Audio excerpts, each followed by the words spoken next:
चल चल चल चुप है। हाँ चल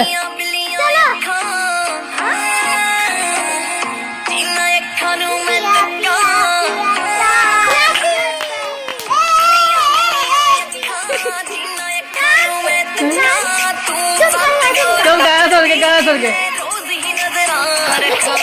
चल चल चल चल जल्दी कर चल तुम ही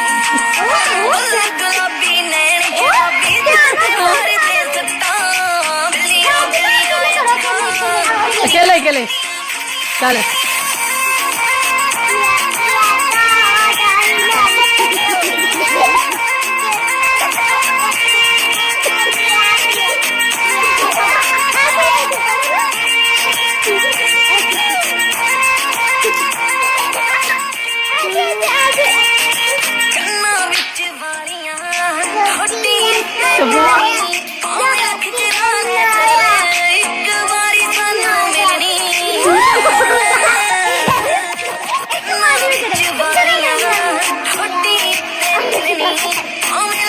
ठीक है